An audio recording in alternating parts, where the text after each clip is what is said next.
Hello world, and we are back. My name's Kyle Fischl. This is going to be episode 203 of my poker vlog. Today I play a 2-5 session in Sarasota, the One Eyed Jacks Poker Club. Before I get into the hands, I've been constantly playing on Club GG. My specific club offers a 5-10 with a $5 ante, 300 max game. What I absolutely love about this game is a standard open to like $20 or $30 means there's going to be about 50 in the pot.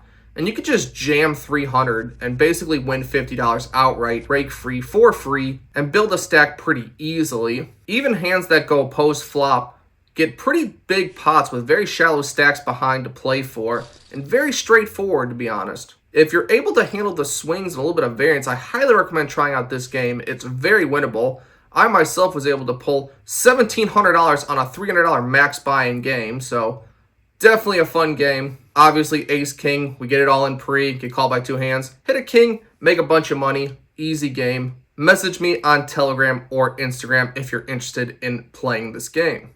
With that out of the way, let's roll the tape. First hand of note. We start out the 1-3 deep stack table, 1,000 max buy-in as we wait for the 2-5 to open up. When I look down at pocket fours from the +1 position, I raised to $15, the middle position, and the small blind side to call, so we end up going 3 ways to a flop, which comes ace 7-8 with 2 spades. Good flop for my range, but not good for my exact hand. We do have a backdoor straight draw, I guess. But thinking my opponents can never have really the strongest of aces as they would have 3-bet or opened themselves. So I bet $15. This small bet is good because it gets hands like king, queen to fold, maybe pocket sixes. There's a lot of stuff that just missed that's going to give up right now. But to my surprise, both players end up calling, so now we're just absolutely going to shut down this hand. However, the ace of hearts is definitely an enticing turn card. When the blind checks to me, I think about putting in the second barrel here. At this point, all 8s are obviously going to fold, 9s, 10s are going to fold. Maybe straight draws, flush draws just give up when the board's paired and they could be drawing dead at some frequency. But into 2 players, I think one of them has an ace more often than not, so I decided to just check this one back. When the middle position player checks, we are absolutely rewarded with the 4 of clubs on the river. That is nuts! We bink probably the absolute nuts. Now we are actually hoping someone has a random ace. We are double rewarded when the small blind decides to lead for $20. We're going bigger than 4x here. If he has an ace, he's paying off any sizing. Please just have ace 10, ace jack, any of that stuff. You're definitely calling an $85 bet. When the middle position player folds, the small blind also folds pretty quickly. So couldn't get paid here, but we will take a rivered full house any day of the week. Following that, we're in the low jack with ace 7 of spades. The cuff decides to post. He missed some hands. With 1 limp, I raised to $20. The big blind and the limper decide to call, so we end up going 3 ways to a flop where we bink 2 pair on ace 10 7 with 2 diamonds. Running good today, definitely a welcome sight. I'm going to bet $20 small. Think sometimes opponents are going to raise with the 8-9 or random 2 diamonds. Maybe king queen will raise at some frequency to a small bet. But both players decide to call, so no raises. We definitely have the best hand here, hoping for a bricky turn card. And the deuce of spades is an extremely welcome sight. When it checks to me, now it's time to size up here. We want any ace jack to pay a big size. We want 8-9 to pay big. Any 2 diamonds or combo draws that are trying to pot control. We want to put as much money into the middle now when we are almost certainly have the best hand. I bet $95. Maybe this is too much to get paid by draws. Maybe my opponents didn't have anything because they both fold. And we start this session 2 for 2. On the next interesting hand, I'm on the button. I look down at black pocket kings. With 3 limps, I decide to raise to $20. I think a better size if you're trying to play perfectly would be 30-35. Definitely a much bigger.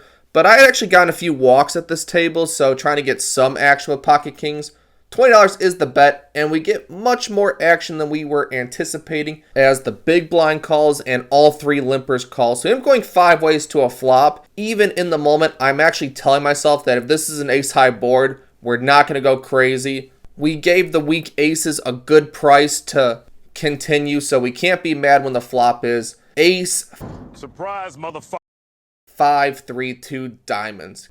Yeah, actually furious at myself at the run out. What, are you gonna cry now? Come on, cry! hate to see that ace out there. A middle position player leads for $20 and there's a call. You might be telling yourself that this is a great price. This is good pot odds. It's 20 to win 140. How can you fold for just one bet? Well, with black kings, one of these players definitely has an ace, so drawing to 2 outs even for $20 is probably a bad decision because it's 2 diamonds out there. Sometimes we're drawing to 1 out as the king of diamonds is probably no good for us, so we just fold on the flop, putting no money in there. And I decided to keep recording just to see how the hand played out. So quickly, the turn is the 9 of diamonds, diamonds complete, $20 bet and a call. River is the 10 of hearts, now a $60 bet and a call. And the player who led had king 5 of diamonds. So pair and a flush draw leads, has the king of diamonds, and ace jack decided to call down.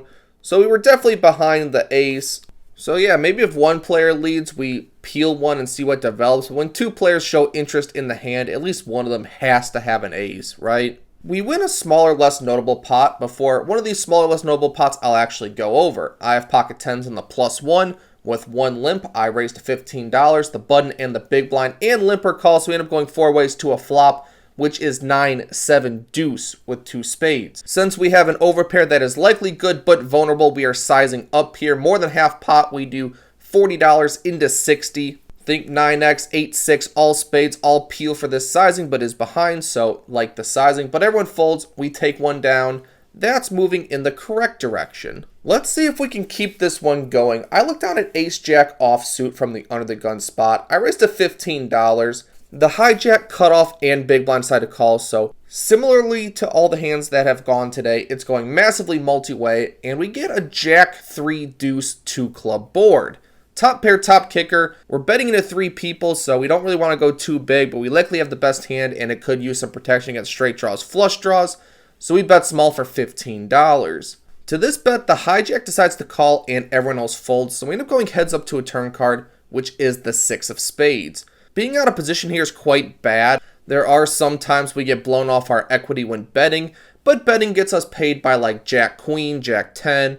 Most of the middling pocket pairs will continue, but I would classify my opponent on the more aggressive side than usual, so I think if I check here, it's going to get stabbed an awful lot, and we can just check, call down, and win a pretty decent sized pot. But when I check, my opponent bets $75. Almost full pot, like very big bet. Probably one of the biggest ones seen at the table so far, but we didn't check top pair, top kicker to fold, so we're definitely calling this one. We get to reevaluate on the river, and when we call, the river is the 8 of spades. Pretty safe, all things considered. Pretty much extremely happy to check call here, but when I check, my opponent bets 155. Another big bet. Definitely causes me to do a little bit of pausing. I do think the hijack has 4-5 here some of the time.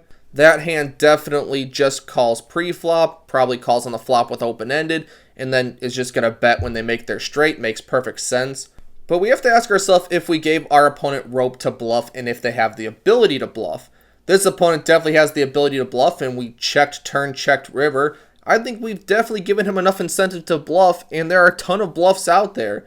Ace-5 of clubs, maybe 6-5. Pocket 4s, pocket 5s, plenty of bluffs here, and I do think this opponent would even value bet like queen jack, king jack in the exact same manner. So beating value, beating bluffs, this one's going to be a call from me, and we get shown the king 5 of clubs, so it has a pretty phenomenal bluff candidate, blocking the nut straight, blocking king jack, but luckily for me, we had the top pair, and we were able to hold on this one. On the next hand of note, under the gun raises to $15. We're in the hijack with ace king of spades. Suited ace king feels great. We're definitely 3-betting this one. We make it $45. Very standard so far. We end up going heads up to a flop, which comes jack 10-7, rainbow with 1 spade. And now things get a little bit weird as my opponent leads for $25.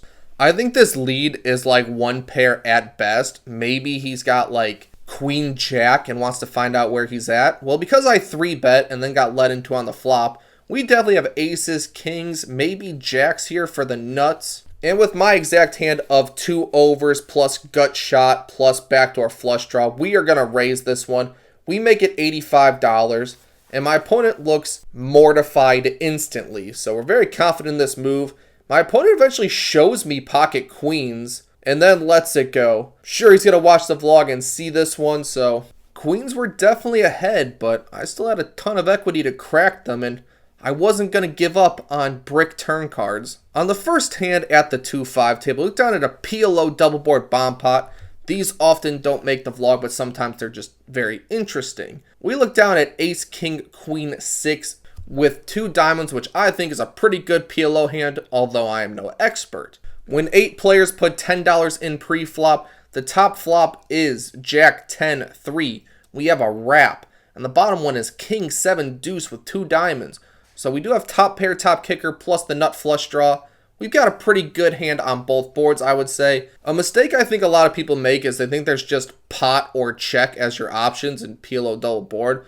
But no, we're going to bet half pot. We want a ton of people in there because we're drawing to the nuts on both boards, but we don't actually have anything yet. So we want to build the pot but not get blown off it. So we bet $40. One late position player calls and the small blind decides to call as well. So 3 ways to the turn card. Happy I thinned the field a little bit. On the top board, we brick on an 8 of clubs. On the bottom board, we hit the king of clubs. So now 3 of a kind with the top kicker. Flush draw is downgraded, but maybe we won't need it. When it checks to me, I just think that there's a lot of straights out there, like queen 9's never folding, 9-7 as well as all the other kings are never folding. So I think I'd like to get this one closer to showdown. I check. The player behind me checks it back, and we get some pretty gin river cards on the king of hearts up top and the 9 of hearts on bottom. So top board, we river the nuts. Doesn't mean we're not going to chop with someone, but feel good about it. On the bottom board, that means that all the kings are accounted for, so there's a lot less full houses possible. So in check to me, I think 3 of a kind is actually extremely good. My nut straight should be good. I don't think we really need to pot it because we're trying to get called by weaker hands here. So I only bet $100 into the pot. The late position player folds quickly, but the small blind is tanking and has the $100 in his hand, is going back and forth whether he wants to put it in or not. At this point, I'm extremely confident I have both boards won, and he eventually puts it in. So we just showed those 3 cards as the 6 is quite irrelevant, and my opponent eventually mucks. We take down a PLO double board bomb pot. Feels great. We are gifted another one of those less notable hands before we look down at king queen offsuit from the under the gun straddle position. A late position player limps and the cutoff raised to $30. Very, very small sizing. If you wanted to raise after a straddle and a limp, it's got to be 55, 60 minimum. Because this $30 straddle will bring in the small blind. I'm going to just call here. Don't really see a need to 3-bet king queen off from out of position. So we're just going to call. And the limper calls as well. So we end up going 4 ways to a flop, which comes queen jack 3 with 2 spades. Small blind checks, I check. I don't have the betting lead. This could be a candidate for a check raise, as I think I have the best hand here most of the time. I think any of these players would have bet themselves with ace queen, or the pre-flop aggressor would have raised bigger if he had ace queen. So feeling confident about my hand. When it checks to the pre-flop aggressor, he checks it back. Now the turn is the 10 of diamonds. Quite an interesting one. The small blind leads for $65. I don't think the small blind can ever have ace king here. I think the hand would have raised pre-flop. I have seen the later position limper actually limp call ace king suited so far today in the session, so he could have the nuts. The preflop aggressor probably c-bets ace king on this particular board, so only one player to really worry about having the nuts, and I block it with a king. This one's going to be a raise from me because I don't really want this to go 4 ways to a turn card. I'd rather just raise the small blind because when they bet this sizing, they likely have like jack 9, queen 9, maybe king 10. There's just so many pair plus straight draws that we're well ahead of right now, and we think that the players behind aren't really going to wake up with anything all too often. So I raised this one up to $185. When it folds back to the small blind, I think that if he calls, he's definitely going to have one of those weaker hands, especially when he starts tanking. So very confident in my move and getting money in while I think I have the best hand, but he eventually folds, so we probably definitely had the best hand. We take one down that was relatively big, so quite happy this one went in my favor. Now the stack's looking quite good before we get to the next fun hand of poker.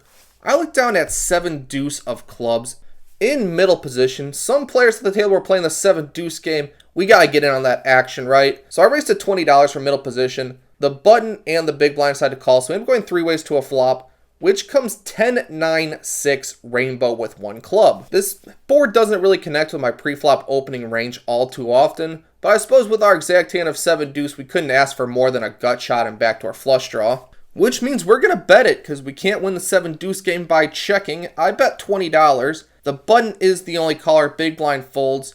Now I think he has a 10 or a 9 a lot of the time. Looking for an 8 or a club. But the turn is the ace of hearts. Now I think that this hand turns into a double barrel very naturally. I think I would see bet with a lot of ace-x holdings, turn this ace, and then bet big with it. So we're going to do it with our bluffs, which are 7 deuce. I bet $95. To this bet, my opponent looks very distraught, very unhappy to see the second barrel. He flashes a 10 pretty high. I think he most definitely was showing me that he was folding. I think he had bad luck. And I wish he hadn't done it because I have to show the 7 deuce bluff for the game or else we can't even play it and get paid. So unfortunately for my opponent, the 7 deuce is going to come through for me on this one. It is definitely a fun experience to win the 7 deuce when the 7 deuce game is on. I highly recommend adding it to your games. We win another relatively uneventful pot before we get to a final hand of note. I look down at pocket aces from the big blind. Under the gun makes it $20. There's 5 callers to me. I see all that dead money laying around and I'm just like, you're gonna live with me now. Well, I'm not going to let this hand go 5 ways. Seems like it's never going to win if we go 5 ways. So we have to go big with this. I make it $150. Have to go huge. Have to disincentivize the medium strength hands from continuing as they would likely bring in a 3 or 4 way pot, which our hand performs pretty poorly in. But one by one, each player tank folds. And we take down a decent sized pot even though there was no post flop action. So we are into the game for $1,000, out of the game for $1,870, which is a profit of $870 across 3 hours, equates to $290 an hour or 58 big blinds an hour. Yeah, today was a pretty dream session, nothing too difficult. The ace-jack facing 2 big bets was kind of dicey on the river, but we were able to find the call, which happened to be right this time. Also able to win the 7 deuce game, that's always noteworthy. And we get queens to fold when they're an overpair. So somehow everything broke my way this session. Very happy about that. If you made it to this point, thank you. I appreciate it. Please consider subscribing. It helps me out a great deal. And I will see you on the next one.